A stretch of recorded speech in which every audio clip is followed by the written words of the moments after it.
नमस्कार दोस्तों, इस वीडियो में हम लोग बात करेंगे बहुत ही क्वालिटी स्टॉक फेडरल बैंक के बारे में, जिसमें अभी राकेश झुनझुनवाला जी ने अपने पोर्टफोलियो का इसमें स्टेक बढ़ाया है। तो ऐसा किस लिए उन्होंने किया दोस्तों, वो सब हम लोग इस वीडियो में देखेंगे और फिर हम लोग कुछ फंडामेंटल एनालिसिस शेयर का करेंगे और फिर लास्ट में हम लोग चार्ट पे देखेंगे कि कब हम लोग को एंट्री मिल सकता है, कैसे हम लोग को इन्वेस्टिंग करना चाहिए। तो बात करें राकेश झुनझुनवाला जी का, तो इस क्वालिटी स्टॉक फेडरल बैंक में उनका लगभग 2.65% के करीब पहले स्टेक था, जिसको उन्होंने अभी बढ़ाया है। इस क्वार्टर में, सितंबर के जो क्वार्टर खत्म हुआ है उसमें उन्होंने अपना स्टेक को बढ़ाया है। राकेश झुनझुनवाला जी और उनकी वाइफ रेखा झुनझुनवाला जी ने टुगेदर अपने स्टेक को बढ़ाया है लगभग 1.1% के करीब, और उनका अब टोटल क्वांटिटी इस स्टॉक में हो चुका है 3.6% स्टेक केवल फेडरल बैंक में हो चुका है। तो बहुत ही क्वालिटी शेयर है। हम लोग पहले थोड़ा सा न्यूज़ देख लेते हैं। इसका क्वार्टरली रिजल्ट भी आया है, बहुत ही अच्छा क्वार्टरली रिजल्ट आया है, उसके बारे में हम लोग पहले देखते हैं, फिर फंडामेंटल एनालिसिस करते हैं। और बात करें हम लोग फेडरल बैंक की क्वार्टरली रिजल्ट का, तो कंपनी का प्रॉफिट लगभग 50% तक इंक्रीज कर गया है पिछले वर्ष की अपेक्षा में, क्योंकि इस बार प्रोविजन और कंटीजेंसी का प्लान जो था वो लोअर कर दिया गया है। लगभग 245 करोड़ ही प्रोविजन रखा जाता है एनपीए वगैरह के लिए। हर बैंक रखता है कि कुछ अगर मान लीजिए अनहोनी होता है तो वैसे सिचुएशन में वो प्रोविजन क्रिएट करते हैं। तो लास्ट ईयर कोविड के कारण बहुत सारे बैंकों ने प्रोविजंस को बढ़ाया था, इसलिए उनका मार्जिन कम गया था। लास्ट ईयर इनका प्रोविजन था 532 करोड़ के करीब में, जो कि अब घट के हो चुका है 245 करोड़, जो कि बहुत ही अच्छी बात है। इसी कारण से इनका प्रॉफिट इंक्रीज हुआ है। और फेडरल बैंक अभी पिछले एक महीने से बहुत ही ज़्यादा बुलिश मोमेंटम में है दोस्तों, और लगभग 26% का रिटर्न केवल एक महीने में दे चुका है। और लास्ट 1 ईयर की बात करें हम लोग, तो लास्ट 1 ईयर में लगभग 85% का शानदार रिटर्न फेडरल बैंक ने दिया है। तो एक बैंकिंग स्टॉक के लिए बहुत ही अच्छा रिटर्न है, क्योंकि कोविड के बाद से बहुत ही ज़्यादा अंडर प्रेशर थे बैंक, तो इसमें इसका रिटर्न बहुत ही शानदार माना जाएगा। बात करें हम लोग फेडरल बैंक की, तो फेडरल बैंक एक जाना पहचाना केरला का बैंक है, और ये प्रोवाइड करता है both retail and corporate banking और भी बहुत सारे सर्विसेज जो बैंकिंग के होते हैं, जैसे debit card, third party product distribution, treasury और फॉरेन एक्सचेंज बिजनेस। ये सब फेडरल बैंक का प्रमुख काम है। और हम लोग फेडरल बैंक के बारे में एक और बात बता दें कि केरला के जो पीपल हैं, बहुत सारे आदमी क्या करते हैं, बाहर में रहते हैं, जैसे अबू धाबी हो गया, दुबई हो गया, ये सब गल्फ कंट्रीज में ज़्यादा स्टे करते हैं केरला के आदमी। तो वो क्या करते हैं, रेमिटेंसेस भेजते हैं अपने घर परिवार के आदमियों को, ताकि वो अपने पेरेंट्स को पैसा भेजते हैं, चाहे तो और भी किसी कारण से अपना फॉरेन एक्सचेंज भेजते हैं। तो उस रेमिटेंसेस में फेडरल बैंक का 20% मार्केट शेयर है। ये बहुत ही पॉइंट नोट करने वाला है दोस्तों, इसीलिए बिग बुल ने इसमें बहुत ही अच्छा खासा इन्वेस्टमेंट कर रखा है, क्योंकि इसमें ग्रोथ पोटेंशियल फेडरल बैंक में बहुत ही अच्छा उन्होंने देखा है और हम लोग भी देख रहे हैं। तो बात करें हम लोग अब मार्केट कैपिटलाइजेशन की, तो मार्केट कैपिटलाइजेशन लगभग 21,000 करोड़ के करीब हो चुका है। तो ये एक लार्ज कैप का बैंक बन चुका है। और करंट प्राइस इसकी बात करें तो 104 चल रहा है। स्टॉक का पी बहुत ही शानदार है, 12 के पी भी वर्क करता है। जनरली आपको इतने लो पी पे कोई बैंक नहीं मिलेगा। और आरओसी आरओई थोड़ा बैंकिंग सेक्टर का कम ही होता है, लेकिन सफिशिएंटली सही है। तो फंडामेंटली हम लोग को साउंड लगा है फेडरल बैंक। अब हम लोग फेडरल बैंक की फाइनेंशियल्स देख लेते हैं। तो बात करें 2018 में, जहां फेडरल बैंक ने 11,000 करोड़ का रेवेन्यू जनरेट किया था, और वहीं 2021 में इसका रेवेन्यू बढ़ के हो चुका है करीब 16,000 करोड़ के एबव। तो एक लीनियर ग्रोथ हम लोग को देखने को मिल रहा है रेवेन्यू में। और हम लोग प्रॉफिट में भी देखेंगे, तो जहां 940 करोड़ के करीब था इसका टोटल प्रॉफिट 2018 में, वो बढ़ के अब हो चुका है दोस्तों 1660 करोड़ के करीब। तो इसमें भी हम लोग को लीनियर ग्रोथ हम लोग को देखने को मिल रहा है। तो यही पॉइंट हमेशा कोई भी स्टॉक आप जज कीजिए तो बहुत ही इंपॉर्टेंट पैरामीटर होता है sales growth and profit growth. तो दोनों इसमें इंक्रीजिंग ग्राफ है, तो हम लोग को कोई डरने वाला बात नहीं है, इसमें फाइनेंशियल्स बहुत ही अच्छा है। और हम लोग फेडरल बैंक को अगर अदर पीयर्स के इसके कंपैरिजन में देखें दोस्तों, तो हम लोग को प्रतीत होता है कि 12 के पीई पे फेडरल बैंक वर्क कर रहा है, जहां बंधन बैंक का भी पीई आपको 25 का देखने को मिल रहा है। तो फेडरल बैंक हर 12 रुपीज़ खर्च करके 1 रुपये कमा लेता है।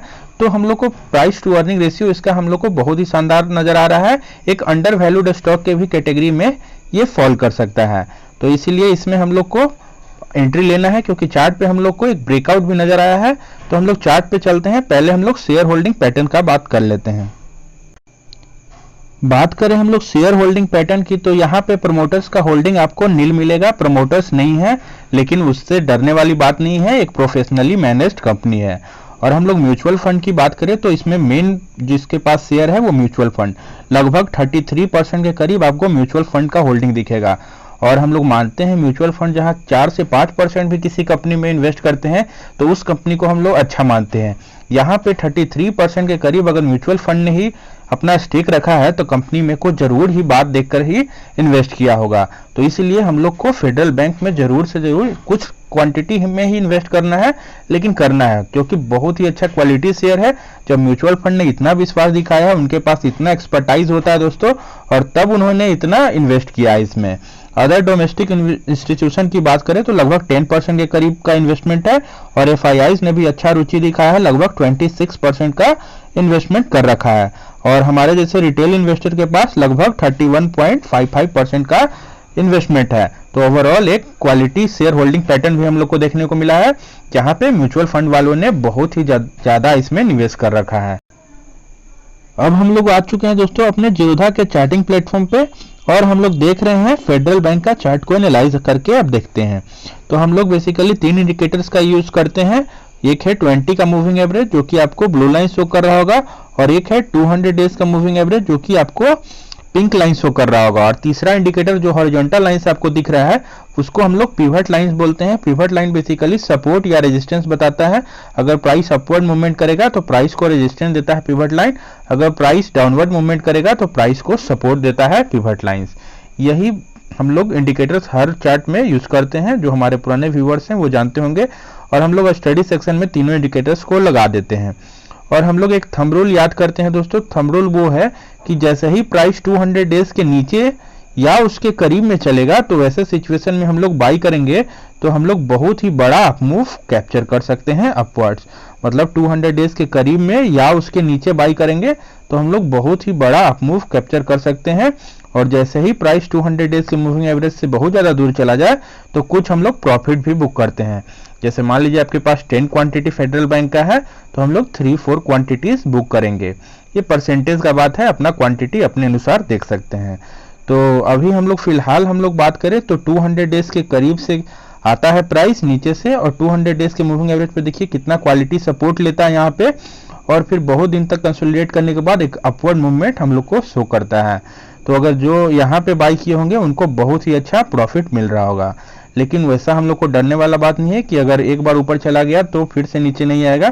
थोड़ा हम लोग करेक्शन का वेट करेंगे दोस्तों। जैसे ही 20 के लाइन पे आता है और एक इनगल्फिंग कैंडल हम लोग को देखने को मिलता है, वैसे सिचुएशन में हम लोग अपना पहला एंट्री ले लेंगे, जो अभी तक इसमें बाई नहीं किए हैं।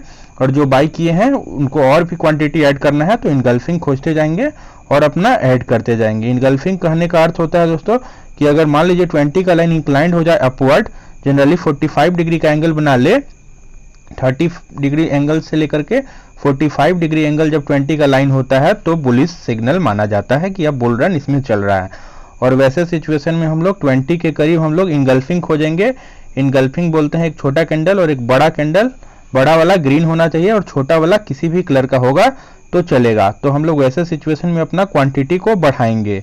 तो देखिएगा जहां जहां इनगल्फिंग मिलेगा वहां वहां हम लोग अपना क्वांटिटी बढ़ाएंगे। लेकिन एक बात याद रखेंगे, जैसे ही 200 डेज के ज़्यादा दूर चले गए तो वैसे में हम लोग कोई क्वांटिटी को नहीं बढ़ाएंगे और अपना कुछ प्रॉफिट भी बुक करेंगे। यही मेथड रखना है हम लोग को। अप ट्रेंड में एवरेजिंग करना है दोस्तों, कभी भी डाउन ट्रेंड में एवरेजिंग नहीं करना है। मान लीजिए कोई मित्र यहाँ बाई करेंगे और वो डाउन ट्रेंड में एवरेजिंग करते जाएंगे, कुछ यहाँ बाई किए, कुछ यहाँ किए, कुछ यहाँ किए, और वैसे सिचुएशन में उनका इस स्टॉक में -20% तक चला जाता है और वो पैनिक करते हैं कोई भी स्टॉक में, और बहुत ही ज़्यादा उनको डर लगता है, चाहे बहुत ही लंबा समय तक वेट करना पड़ता है। तो हम लोग कभी भी एवरेजिंग करेंगे तो अप ट्रेंड में, और वेट करेंगे प्राइस को अपने रेंज में आने के लिए। पहले तो 20 के लाइन पे आता है तो कुछ एंट्री को हम लोग बढ़ाएंगे। अब हम लोग वीकली चार्ट पे भी थोड़ा एनालाइज कर लेते हैं। डेली पे तो हम लोग को दिख रहा है एक ब्रेकआउट जैसा, और वीकली पे भी देखेंगे तो हम लोग बड़ा ट्रेंड कैप्चर कर पाएंगे।